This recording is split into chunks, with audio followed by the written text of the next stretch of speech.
안녕하세요. 오늘도 사연 살롱을 찾아주셔서 감사합니다. 무당 나온 영화가 한참 흥행했었죠. 1000만 관객도 넘었다고 하던데 전 차마 못 보겠더라고요. 저의 첫 번째 결혼에서 시댁 식구들이 웬 박수무당의 말을 신의 계시처럼 생각하고 따랐다가 패가망신했거든요. 그뿐만 아니라 그 박수무당이 시모에게 제 이야기도 안 좋게 했나 보더라고요. 무당 말만 듣고 따르는 시댁 식구들에 의해 전 어느새 구박덩어리로 전락하고 말았죠. 어떻게 가족보다 한낱 무당의 말을 더 신뢰할 수 있는지 그땐 당최 이해할 수 없었어요. 전 거기에 질려버려서 이혼한 지금도 종교조차 갖지 않아요. 그저 제 판단을 믿고 움직이자라는 신념으로 열심히 살아갈 뿐이죠. 목표는 딱 하나, 오로지 돈 벌기 위해 전력 질주 해왔어요. 친정이 워낙 가난했기에 돈 없는 서름을 너무 잘 알고 있거든요. 자본주의 사회에서는 돈이 있어야 사람 취급 받는다는 것도요. 젖먹던 힘까지 짜내서 열심히 일한 덕분에 겁없이 시작한 화장품 사업이 어느 정도 자리 잡아 직원이 20명도 넘게 되었네요. 사업차 만나서 재혼까지 하게 된 현재 남편은 피부과 전문의예요. 지금 남편과 함께 서울 강남 최고급 주상복합에 살고 있어요. 제 뱃속엔 그토록 원하던 아이가 자라고 있고요. 어느덧 출산까지 한 달 정도밖에 안 남았네요. 아기 방을 꾸미고 아기 용품들을 하나둘씩 준비하며 그 어느 때보다 설레는 나날을 보내고 있답니다. 물론 현재 겉으로는 여유롭고 평온해 보이지만 사업이 잘 굴러가게 하기 위해 갖은 애를 다 쓰고 있죠. 연못 위에 오리를 보면 꼭 절 보는 것 같아요. 물속에 가라앉지 않기 위해 밑에선 쉬지 않고 발버둥을 치고 있거든요. 지금껏 살아온 삶이 녹록지 않기에 열심히 사는 게 아예 몸에 박혀버린 것 같아요. 그렇게 힘들었던 과거는 다 잊고 착하고 능력 있는 현재 남편과 곧 태어날 아기와 함께 하는 우리 가정에만 집중하려 했어요. 그런데 어제 저녁 어떠한 작은 일로 인해 갑자기 첫 번째 결혼에 대한 단상들이 머릿속에 파바박 떠오르더군요. 어제 저녁에 무슨 일이 있었는지 궁금하시죠? 제 뱃속의 아이가 짜장면이 먹고 싶었던 건지 평소엔 잘 땡기지 않던 짜장면이 그렇게 먹고 싶더군요. 그럼 남편은 짬뽕을 먹겠다길래 근처 짜장면집에 배달을 시켰죠.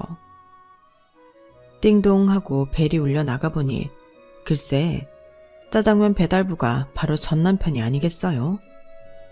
전 남편은 저와 현재 남편 그리고 남산만한 제 배를 번갈아 쳐다보고는 깜짝 놀라더군요. 그리고는 제게 이혼 후 시댁 식구들한테 있었던 불행한 일들을 마구 하소연하더라고요. 저도 놀라긴 했지만 현재 남편 앞에서 전 시댁 이야기를 더 이상 듣고 싶지 않아 이제 그만 나가달라고 했죠. 사필귀정이라는 말이 떠오르더군요. 전 시댁도 뭐 그렇게 잘 사는 집도 아니었는데 펜때 굴리는 공무원 집안이라는 이유로 노상에서 두부 장사하던 우리 친정엄마와 고졸이 나를 그렇게 무시하고 욕하고 면박을 줬으니까요. 참으로 못된 인간들이에요. 인간이라고 부르기도 아까운 족속들이죠. 전 시모가 저한테 가장 많이 했던 말이 뭔 줄 아세요? 야, 너 친정에 10원 한 장 흘러들어가지 않게 해라. 친정엄마한테 돈 보냈다 걸리면 너 죽고 나 죽는 거야. 그리고 시누이는 뭐든지 내 탓만 해댔죠. 이게 다 새언니 탓이야. 새언니 때문이라고. 진짜 시모와 시누이 모녀가 아주 쌍으로 절 긁어댔어요. 날 괴롭히기 위해 태어난 사람들처럼 느껴지는 순간도 많았죠. 진짜 쌍쌍으로 재수 없었어요. 아, 생각만 해도 열받네요. 시댁에 질려버린 사람들은 시자 들어가는 시금치도 안 먹는다고 하잖아요. 전 그게 어떤 마음인지 충분히 이해돼요. 그런데 두둥. 현재 남편과 현재 시댁은 정말 천사가 따로 없네요. 정말 맘 같아선 하루에 12번도 더 절하고 싶어요. 종교는 없지만 그냥 이 세상에 대고 감사드리고 싶어요. 제가 30 중반이 돼서 인생이 이렇게 잘 풀릴 줄은 꿈에도 몰랐어요. 정말 사람 팔자는 한치 앞을 모르는 게 맞는 것 같네요. 콧대 높고 도도하던 전 시댁이 몰락한 과정. 그리고 전 남편이 저를 어떻게 속여 먹었는지, 제가 어떻게 당해왔는지 궁금하시죠? 사연살롱 애청자분들에게 다 털어놔 볼게요. 오늘 여기서 제대로 한풀이 하고 가렵니다. 끝까지 귀 기울여 주시면 감사하겠습니다. 지금부터 시작할게요. 저희 친정엄마는 외동딸인절 홀로 키우셨어요. 엄마는 어려운 형편이었지만 그래도 아이를 워낙 좋아해 많이 낳고 싶으셨는데 제가 뱃속에 있을 때 아빠가 돌아가셨기에 어쩔 수 없었죠. 만일 제가 만삭인데 남편이 사고로 당장 죽어버린다면 너무 끔찍하고 처참할 것 같아요. 상상만으로도 무서운데 20대의 어린 엄마는 얼마나 겁이 났을까요? 저희 아빠 쪽은 엄청난 부자였다고 해요. 그런데 조실부모하고 찢어지게 가난했던 저희 엄마와 결혼한다고 하니 당연히 반대가 엄청 심했죠. 친정엄마가 가끔 아빠 생각이 나실 때면 절 붙잡고 하소연했던 기억이 있어요. 네 할머니가 너 뱃속에 있을 때 아빠 죽고 엄마한테 했던 말이 뭐였는 줄 아니? 이 남편 잡아먹은 년 뱃속에 있는 아기랑 당장 꺼져버려. 이거였어. 참 모진 양반이었지. 나도 20대 초반의 어린 나이였는데 남사만은 배를 해갖고 맨몸으로 집에서 쫓겨나는데 하필 겨울이어서 너무 춥고 배고팠던 기억이 있구나. 그래도 우리 경애가 착하게 잘 자라줘서 너무 고마워. 엄마가 남편 복은 없어도 자식 복은 있나 보다. 엄마는 제가 뭐 잘난 딸이라고 절 너무 사랑해주고 예뻐해 주셨어요. 핏줄이라곤 세상에 엄마와 저 둘뿐이었으니 서로 의지하고 산 거죠. 엄마는 자기 가게를 제대로 가져보지도 못하고 노상에서 두부를 만들어 파셨어요. 리어카 끌고 여기저기 다니며 판매하셨는데 두부 판매가 좀 잘 될 것 같으면 어김없이 근처 가게에서 나와서 우리 엄마를 쫓아내기 일쑤였어요. 어린 나이에 제가 목격한 것만 한두 번이 아니었죠. 어이, 두부 아줌씨, 우리 가게 맞고 이 앞에서 장사하면 어떡해? 난 여기 월세 내고 장사하는데 그쪽은 상권을 날려먹으러 들어? 썩 꺼지셔. 우리 엄마가 화장실이 급해 상가 화장실을 좀 쓰려고 하면 치사하게 그것도 마음대로 못 쓰게 하더군요. 어이, 두부 아줌마, 보아하니 상가 화장실을 계속 이용하는 것 같은데 어디서 공짜로 쓰려고 해. 계속 쓰려거든 앞으로 이 상가 화장실 청소를 두부 아줌마가 하든지 해요. 그리하여 엄마는 화장실 한두 번 쓰기 위해 시간을 내어 상가 화장실 청소까지 해야 했죠. 어린 제가 봐도 엄마는 가게 한 칸 얻지 못한 서름을 제대로 당하고 있었어요. 그런 엄마를 보니 전 최대한 빨리 돈을 벌어야겠다는 생각만 한 것 같아요. 공부를 뛰어나게 잘하지도 못했기에 대학을 간다는 생각보단 고등학교만 얼른 졸업하고 취업 전선에 뛰어들어야겠다고 다짐했죠. 동네 아는 언니가 고졸로 자격증을 취득해 어린이집 교사를 하더군요. 부러운 맘에 저도 그 언니처럼 자격증 취득을 하여 어린이집 교사가 되었어요. 엄마를 닮았는지 아이들을 무척이나 좋아했거든요. 나중에 결혼하면 아기를 최대한 많이 낳고 내 가족, 든든한 내 편을 많이 만들고 싶다는 생각도 했어요. 불행히도 첫 번째 결혼에선 그게 전혀 이루어지지 않았지만 말이죠.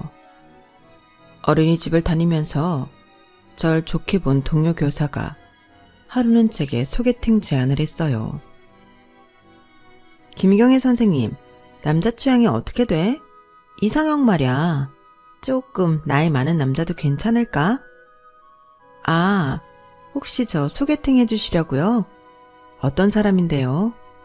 전 그냥 나중에 아기 많이 낳고 다복한 가정을 꾸릴 생각만 했지 딱히 남자 이상형을 생각해 본 적도 없네요. 내 동생이 7급 공무원인데 동료 남직원이야. 얼마 전 합격해서 들어온 완전 신입이지. 나이가 엄청 많긴 한데 인물도 괜찮고 키도 크고 집안도 대대로 공무원 집안이라네. 9급 말고 꼭 7급부터 시작하고 싶어서 합격이 좀 늦었나 봐. 올해 딱 39이라서 내일 모레 40이니 집안에서도 얼른 결혼하라고 그러나 봐. 일단 한번 만나봐. 내가 약속 잡아놓을게.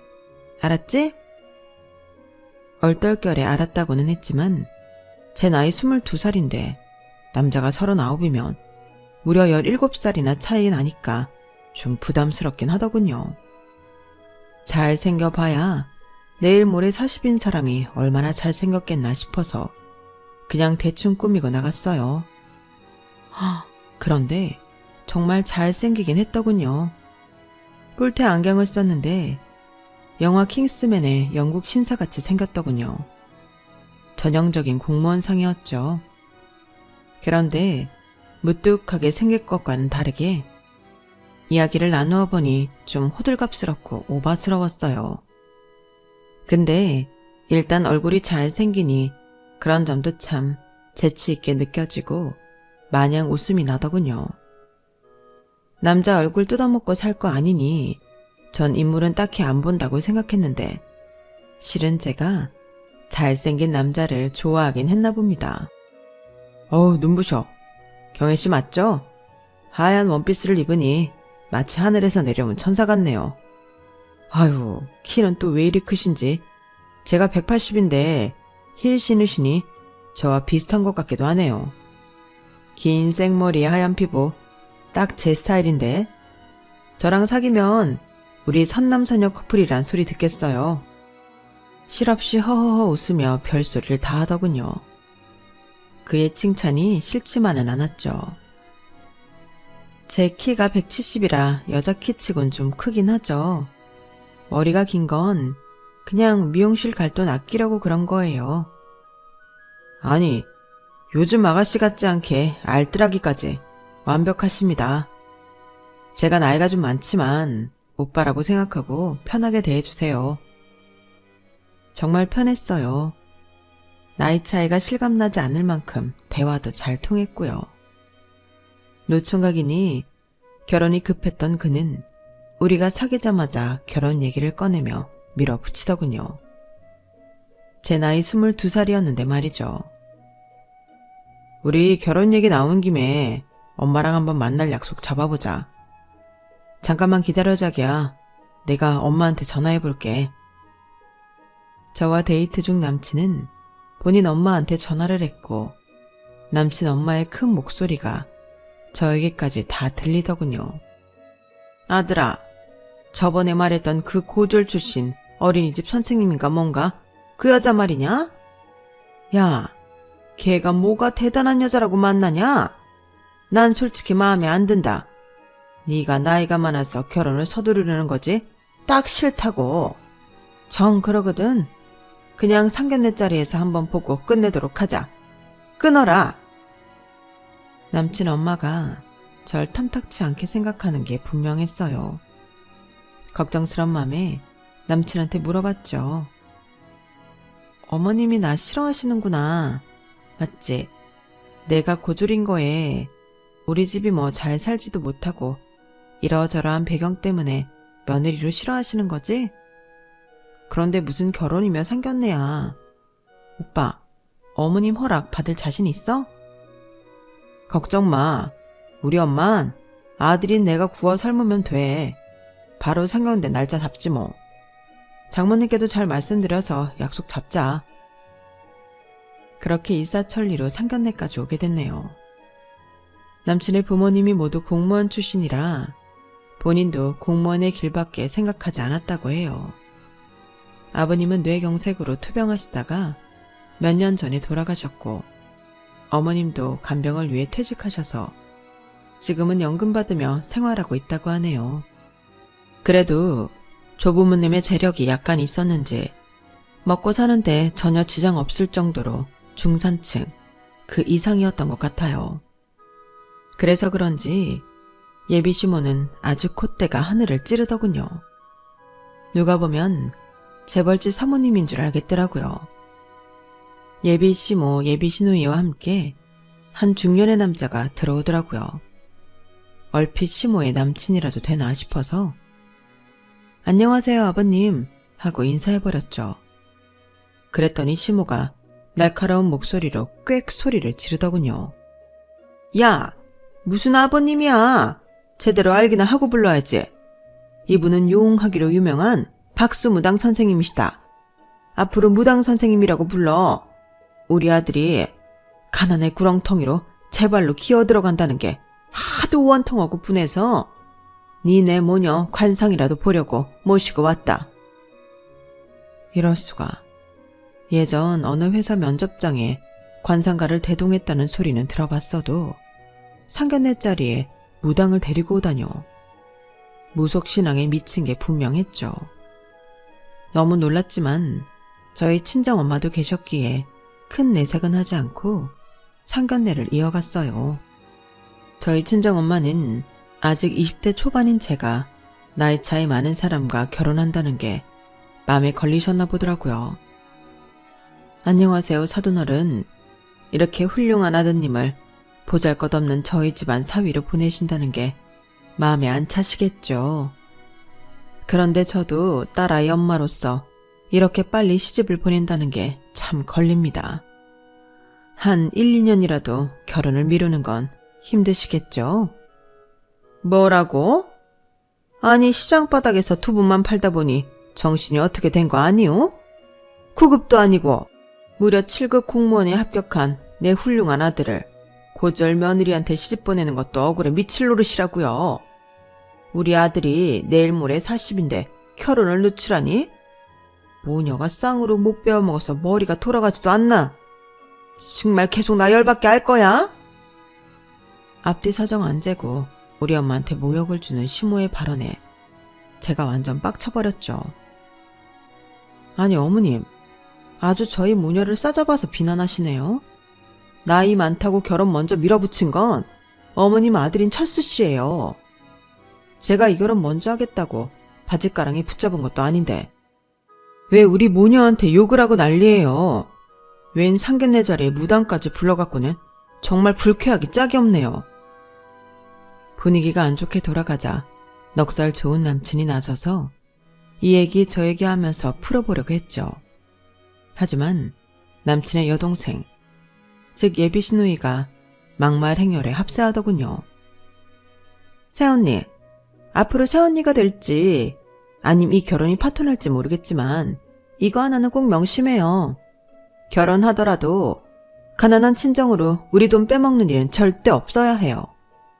주위에 보니 친정이 가난하면 사돈네 돈까지 친정에 다 빨려 들어가던데 절대 그럴 일 없게 하라고요.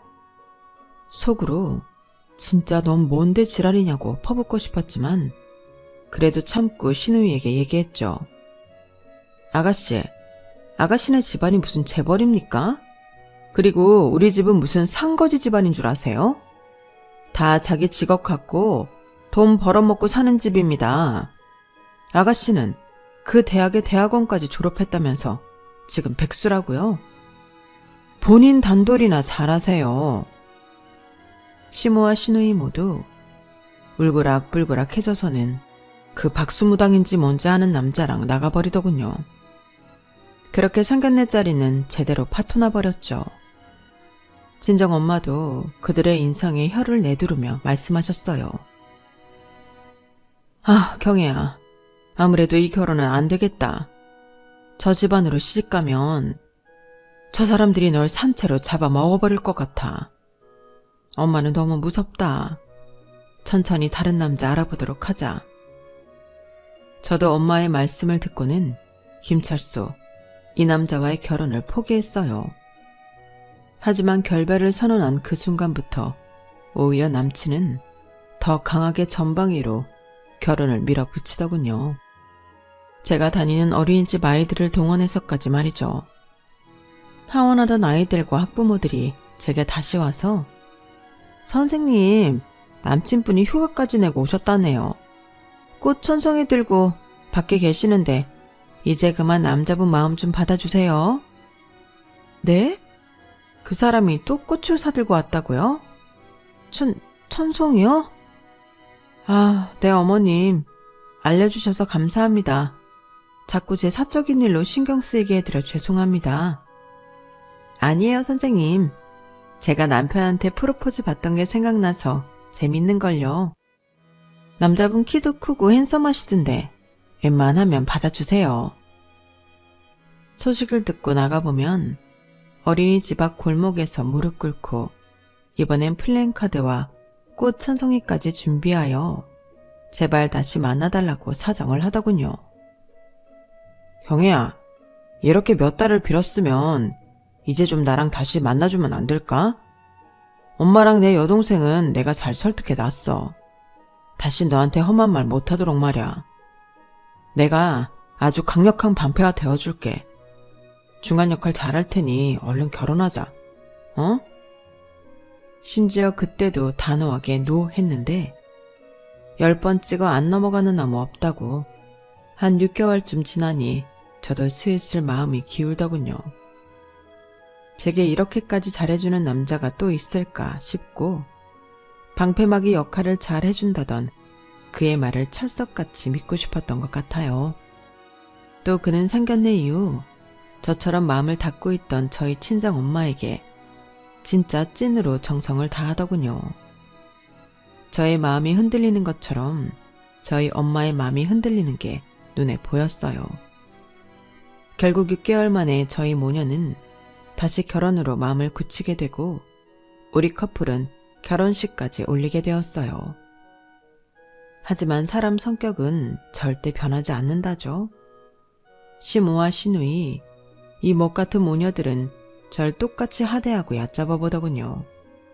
심지어 저희 신혼여행에 두 모녀가 따라간다고 하더라고요. 깜짝 놀라 남편한테 따졌죠. 아니, 둘만의 신혼여행에 친구도 아니고 시어머니와 시누이가 따라간다는 게 말이 돼? 길 가는 사람 붙잡고 물어봐. 이게 말이 되는 일인가? 아빠가 투병하다 돌아가시고 엄마랑 내 동생이 여행도 제대로 못 가봐서 이번에 함께 가고 싶었나 봐. 우리 엄마랑 동생이 불쌍하잖아. 자기한텐 미안하지만 우리 둘만의 여행은 다음에 가지 뭐. 아휴, 방패막이가 되어주겠다느니 중간 역할을 잘해주겠다느니 하던 말들은 다 거짓부렁이었다는 걸 신혼여행에서부터 알아채고 탈출했어야 했는데 참고 또 참았던 게 화근이었죠. 야, 나랑 우리 딸 니네랑 한 방에서 잘난다. 큰 침대 2개 있으니 카운터에 연락해서 이거 붙여달라고 하자. 자, 누울 순서 정해줄게. 우리 아들, 나, 내 딸, 그리고 며느리 너. 이렇게 넷이 나란히 자는 거야. 알았지? 아니 어머님, 방까지 함께 쓰는 거예요? 화장실도 한 개뿐이고 돈 아끼겠다고 그리 큰 방 얻지도 않았는데요. 야, 내가 이실 짓고 하마. 우리 무당 선생님께서 니네가 결혼 후 6개월 있다가 애를 가져야 집안에 복이 들어온단다. 니네 부부관계 막으려고 내가 따라온 거야. 그 박수무당의 말을 떠받들어 우리가 부부관계 하는지 안 하는지 신혼여행까지 따라와서 한 침대를 쓰시겠다는 시모가 진짜 역겹더군요. 그 무당이 죽으라면 진짜 죽는 신용까지 할 태세였죠. 그렇게 말도 안 되는 신혼여행을 보내고 조그만 전셋집이지만 남편 명의의 신혼집에서 결혼 생활을 시작하게 되었어요. 그런데 시모와 시누이가 하루에도 몇 차례씩 전화해서 절 못살게 굴더군요. 어린이집 교사로 일하는 중에도 말이죠. 야, 너 그리 대단한 일 하는 것도 아닌데 바쁜 척 하지 말고 잘 들어라. 무당 선생님께서 그러시는데 네가 번 돈이라도 네 친정엄마한테 흘러달아가는 순간 니네 부부의 복이 같이 새어나간다더라. 단 1원 한 푼 친정으로 붙이지 말라고 말씀하셨어. 내가 니네 통장 잔고까지 매달 확인할 거야. 친정엄마 거지라고 네가 돈 한 푼 보태줬다간 너 죽고 나 죽고 하는 거야. 알았냐? 아니 어머님, 우리 엄마도 멀쩡히 두부 장사 잘하고 계시고 저축도 꽤 하고 계세요. 조그맣지만 집도 장만했고요. 왜 우리 엄마가 거지예요? 말씀이 너무 심하신 거 아니에요? 맨날 전화해서 바쁜 사람 붙잡고 그런 얘기는 하고 있을 거면 앞으로 어머님 전화 안 받을 거예요. 무당 선생님인지 뭔지 그 아저씨 말만 맹신하지 마시라고요. 시모의 전화를 신경질적으로 끊어버렸어요. 하도 귀에 못이 박히게 들어서 딱지가 앉을 지경이었거든요. 그리도 무시당하니 좀 서러웠어요. 우리 친정이 부자였다면 이렇게까지 날 무시하지 못할 텐데. 하지만 이런 생각을 한 자체가 친정엄마한테 미안했죠. 절 임신한 상태로 아빠 돌아가시고 여자 혼자 몸으로 자식 키우며 집 한 칸 마련할 정도로 열심히 일하셨으니까요. 1.5룸이지만 아주 조그만 집을 마련한 엄마는 너무 기뻐하셨어요. 하지만 자가 마련의 기쁨도 잠시, 같이 노점상을 하던 상인으로부터 크게 상의를 당했다는 소식을 듣게 됩니다. 명절날 시댁에서 개처럼 일하고 있는데 엄마로부터 전화가 걸려왔어요. 너무 다급하고 떨리는 엄마 목소리에 저까지 가슴이 내려앉더군요. 엄마, 무슨 일이에요? 흥분하지 말고 말씀해보세요. 강혜야, 엄마 리어카 옆에서 건어물 팔던 김씨 아줌마 알지? 그 아줌마가 내 명의를 잠깐만 빌려주면 석 달간 1,000만 원을 준다기에 그 말만 믿고 인감이랑 다 넘겼는데 나한테 몇 억 빚을 남기고 도망가 버렸다. 이 일을 어떡하니? 자꾸 무슨 서류가 날아오고 하는데 무서워 죽겠어. 내 피 같은 돈, 내 집 다 날리게 생겼다. 두려움에 덜덜 떨던 엄마를 일단 안심시켜야 했어요. 엄마, 내가 바로 가서 해결해 드릴게요. 너무 걱정 마세요. 살 길이 있겠죠. 변호사 상담도 받아보고 해서 잃은 돈 찾아내면 돼요. 너무 걱정 마세요. 엄마 당뇨 때문에 가뜩이나 몸도 안 좋은데 스트레스 받지 마시고요. 네? 엄마를 좀 안정시켜드리고 전화를 끊자 옆에서 엿듣고 있던 시모와 신우가 뱁새 눈을 하고 내게 퍼붓더군요. 야, 네가 뭔 돈이 있다고 사기쳐맞은 니네 엄마 일을 수습해주겠다는 거야? 설마 내 아들 돈까지 다 끌어다가 니네 엄마 해결해주겠다는 건 아니지? 내가 돈은 똑바로 뜨고 있을 거야. 돈 주나 안 주나? 저도 너무 다급했기에 자존심 내세울 입장이 아니었죠. 어머님, 이런 부탁 안 드리고 싶지만 지금 저희 친정 상황이 너무 안 좋은 것 같아요. 몇 억이 필요하긴 한데 집 팔고 뭐 하면 얼추 해결될 것도 같아요. 근데 당장 5천만 원 정도 급하게 필요한데 혹시 어머님께서 잠깐만 빌려주시면 안 될까요? 제가 직장 다니니 내년까진 꼭 갚을 수 있어요. 엄마 집 팔고 예금도 다 해지하고 저와 남편이 모은 돈과 제 이름으로 신용대출까지 받아도 돈 5천이 부족했어요. 더 이상 대출받을 길도 없어서 자존심 굽히고 시모한테 사정했죠. 친정 엄마를 살리고 봐야 했으니까요. 하지만 택도 없었어요. 옆에 있던 시누이까지 합세하여 난리치더군요. 이것 봐, 이것 봐. 엄마, 내가 뭐라고 했어? 이런 가난뱅이를 며느리로 들이면 반드시 우리 집 돈이 들어갈 거라고 했지? 아, 멍청하니까 이런 사기도 당하지. 새언니네 엄마도 참. 두부 장수하면서 팔이 날릴 시간에 책 한 권이라도 읽었어봐. 이런 사단이 나겠냐고. 이래서 사람은 배워야 한다니깐. 백수 신우의 모욕적인 말에 화가 났지만 대꾸할 힘도 없었어요. 머릿속인 친정엄마 걱정뿐이었죠. 당뇨가 심했던 엄마는 스트레스를 받으니 점점 더 말라서 피골이 상접해 있더군요. 해골이 따로 없었죠. 엄마, 좀 드셔야죠. 그깟 돈이 뭐라고 밥도 물도 안 드시면 어떡해요? 이러다 엄마 죽으면 난 어떻게 살라고.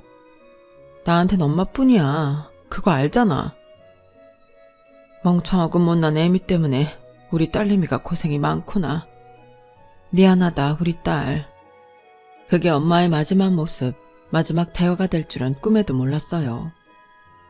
건강 좀 챙기시라고 엄마를 다그치고는 집으로 왔는데 하루 뒤 119로부터 연락이 오더군요. 구급차를 타고 병원에 모시고는 왔지만 심장마비로 쓰러지셔서 이미 자택에서 돌아가신 상태였다고요. 난 어떻게 살아가지? 내게 가족은 우리 엄마뿐인데.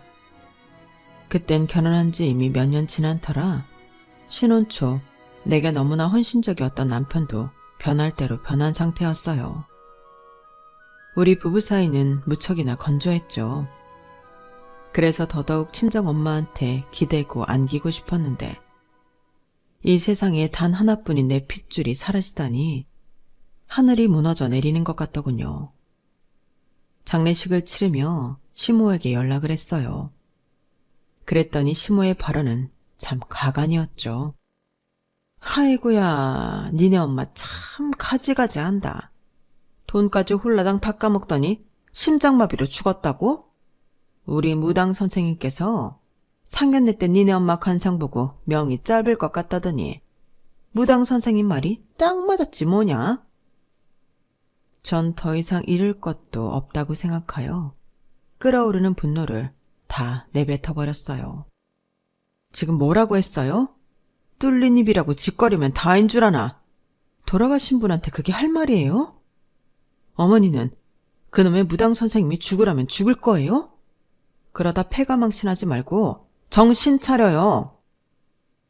잔뜩 삐친 시모는 울엄마 장례식에 코빼기도 안 비치더군요. 시누이도 마찬가지였고요. 남보다 못한 족속들이었죠. 그들은 주말이면 본인들의 굳은 일을 떠넘기려 절 부르곤 했어요. 시댁의 대청소며 명절, 제사 음식을 100% 저 혼자 준비하게 했고 심지어 시누이 방 청소까지 시키더군요. 시누이는 지 몸만 씻고 맨날 클럽이며 나이트에 놀러 다녔고 방 정리는 하나도 안 했어요.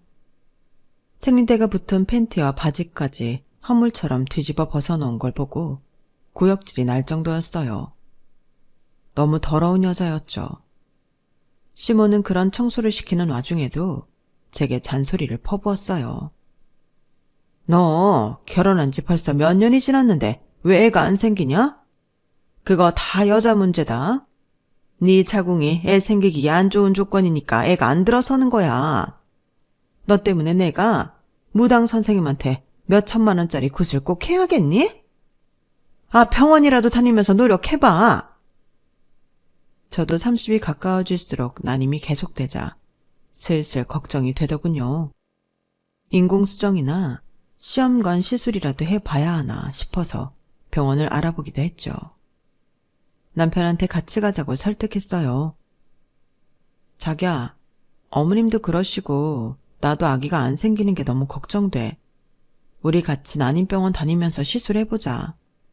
요즘엔 정부 지원도 좀 많이 된다네. 뭐? 난 자연주의로 아주 내추럴하게 아기 낳고 싶어. 그렇게 억지로 갖고 싶진 않아. 그건 당신 생각이고 우리가 결혼한 지 벌써 7, 8년이 됐는데 안 생기니까 그렇지. 자기 너무 이기적인 거 아니야? 아우, 됐어. 그런 얘기 때려쳐. 공무원 생활도 힘들어 미치겠구만. 너까지 스트레스 주냐? 남편은 난임병원이며 시술 얘기가 나올 때마다 말도 못 꺼내게 제 입을 막더군요. 그렇게 허송세월을 보내고 있었죠. 그즈음 갑자기 신우이가 아주 돈 많은 미국 교포를 잡았다며 갑자기 결혼하겠다는 거 아니겠어요? 시모는 자기 딸 대박 났다며 자랑하기 바빴죠. 야, 우리 딸 봤지? 얘가 미스 코리아처럼 예쁘니까 시집도 이렇게 부잣집으로 가는 것 봐라. 대학원까지 보낸 보람이 있다니까. 신우이는 진짜 부자 남편을 얻었는지 서울과 미국 2번에 걸쳐 호화로운 호텔 결혼식을 치르고는 미국으로 건너갔어요. 심지어 결혼 3달 만에 임신했다고 연락이 오더군요. 시모는 또 가만히 있는 절 쥐잡듯이 잡았죠. 야, 우리 딸 임신했단다. 우리 딸은 결혼하자마자 이렇게 임신도 바로 하는데 결혼한 지 7, 8년이 되어가는 너는 왜 아직도 애를 못 갖고 빌빌대냐? 진짜 복 없는 년 같으니라고. 우리 아들 애 없이 늙어죽게 할 판이냐? 아휴, 무당 선생님한테 또 몇 천 들어서 굿이라도 한 판 해야 하나. 으휴, 저 화상. 시모의 다른 공격은 다 받아치겠으나 난입으로 모욕 주는 건 제가 할 말이 없더군요. 남편한테 하소연할 따름이었죠. 자기야, 대체 왜 난임병원에 안 가겠다는 거야? 말 좀 해봐. 다른 사람 다 아는 시험관이며 인공수정이며 뭐든 시도해 봐야 할 거 아냐.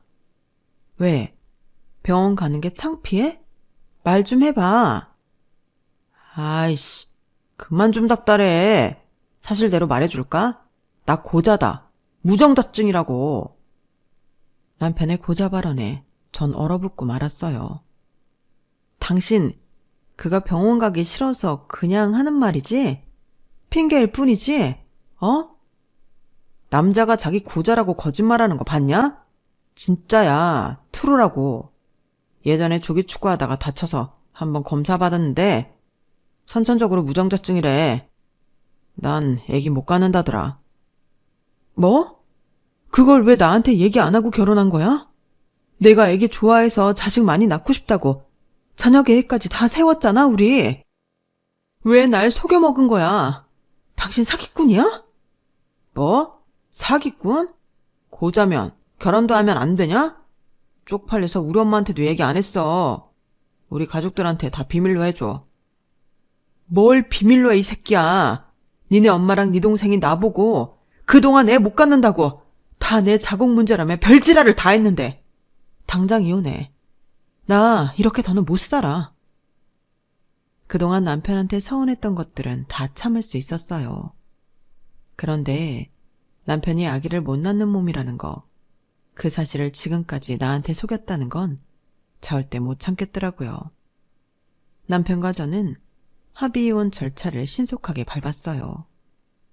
그런데 몇 달 후 미국에 있는 신우이로부터 전화가 왔어요. 새언니, 다른 사람한텐 욕먹고 혼날까봐 새언니한테 전화하는 거예요. 방금 미국에서 아기 낳았는데 글쎄 흑인 혼혈이 태어난 거 있죠. 내 남편이랑 시댁 식구들 다 난리 났어요. 병원에서 태어나자마자 신혼집에서 나가래요. 미국 가서 딱 한 번 클럽 가서 원나잇 한 게 전부인데 바로 임신될 줄은 꿈에도 몰랐어요. 나 어떡해요, 언니. 신우이가 자기 엄마인 시모에게 연락 안 하고 왜 나한테 전화했는지 도무지 알 수 없었지만 통화 내용을 듣자 하니 쌤통이더군요.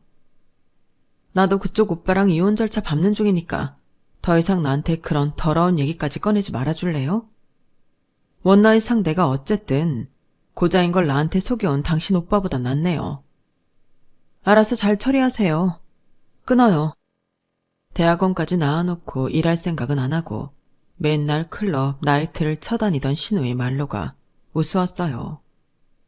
어쨌든 제 이혼 사실을 알게 된 시모가 제게 전화, 문자, 톡으로 욕폭탄을 날리며 어쩌고 저쩌고 했지만 다 차단해버렸어요. 그리고 이혼이 완료되니 감옥에서 해방된 것 같이 몸이 가뿐하고 기쁘더군요. 드디어 다시 혼자가 됐다. 해방이다. 아주 조그만 오피스텔을 얻어 제 미래를 다시 설계했어요. 오랜 결혼 생활 끝에 이혼을 했어도 아직 30밖에 안 됐기에 앞날이 창창하며 뭐든지 할 수 있다고 스스로 세뇌시켰죠. 어린이집 교사 생활을 하며 남는 시간에는 새로운 사업을 구상해봤어요. 결혼과 시댁에서 자유로워지니 직장 생활을 해도 내 시간이 많더군요. 전 평소에 화장품에 관심이 많았어요. 기초, 색조 둘 다 말이죠. 창업에 필요한 돈을 대출받을 수 있는 정책을 알아보고 최대한 돈을 지원받아 조그맣게 사업을 시작해보았죠. 어느 정도 비전이 보이자 어린이집 교사를 완전히 그만두고 사업에 올인했어요. 세상에 나 혼자뿐이니 그 누구의 간섭도 받지 않고 내 재능과 열정을 다 펼칠 수 있었던 것 같아요. 생각지도 못했던 마스크팩에서 먼저 팍 인기가 터졌고 그 후로 잘 지워지지 않고 선명한 색상의 립스틱 쪽에서 매출이 팍 터지더군요. 아무래도 화장품이다 보니 하나씩 출시할 때마다 피부과 전문의의 자문이 꼭 필요했어요. 병원 한 곳을 지정해 피부과 선생님께 열심히 브리핑해가며 자문을 부탁드렸죠. 안 그래도 바쁜 피부과 전문의에게 하도 많이 연락과 부탁을 하니 어느 날은 그 의사가 제게 그러더군요. 대표님, 이번에는 자문료 얼마 주실 거예요? 제가 진료 보는 것보다 어쩔 때는 자문에 할애하는 시간이 더 많네요. 자문료를 좀 인상해 주셨으면 합니다만. 죄송합니다, 선생님. 제가 너무 귀찮게 해드렸죠. 원하시는 비용 있으면 말씀해 주세요. 원하는 게 있긴 하죠. 대표님, 저번에 돌싱이라고 하셨죠? 저도 마찬가지예요. 돌싱끼리 한번 만나보면 어떨까요? 제가 식사 대접할 기회를 주시는 게 자문료예요. 어때요? 전 남편과의 연애 때 느껴봤던 심쿵하던 감정이 되살아나는 듯 했어요. 피부과 전문의의 말에 또다시 가슴이 콩닥콩닥 거리더군요. 저와 같은 돌싱이라는 말에 뭔가 안심이 되기도 했어요. 개인 피부과를 운영 중인 40대 돌싱남 최진석. 이 남자가 식사를 하며 이런저런 얘기를 들을 수 있었어요. 이 남자는 전 부인의 너무 큰 씀씀이 탓에 결혼한 지 6개월 만에 이혼할 수밖에 없었다고 해요. 의사가 재벌인 줄 알았는지 와이프가 쓴 카드값이 한 달에 1,500만 원씩 나오는데 카드 돌려막기 하다가 빵 터지고 말았다고 하네요. 그거 다 갚아주는 조건으로 전 부인은 맨몸으로 집을 나갔다고 하고요. 그의 고해성사 같던 고백에 저도 첫 번째 결혼에서의 일을 다 털어놓았죠. 그렇게 우린 이혼의 공감대 속에 사귀고 재혼까지 하게 되었어요. 서로 아이가 없었기에 조금은 수월한 결정이었던 것 같아요. 그쪽 시댁 어른들은 절 참 예뻐해 주셨어요. 아마도 제가 하는 사업이 잘 되는 편이라 그런 줄도 모르죠. 피부과 의사인 현재 남편보다 제 수입이 더 좋으니까요. 두 분 다 흑수저 출신인 시부모님들께서는 제가 살아온 이야기를 듣고 우시기까지 하더군요. 마음으로 제 인생을 공감해 주시는 것 같아서 감사했죠. 며느리야, 너희 둘 인생에 간섭은 하지 않을게. 다만 우리는 이제 가족이니 언제든 힘든 일이 있으면 와서 기대도 좋다.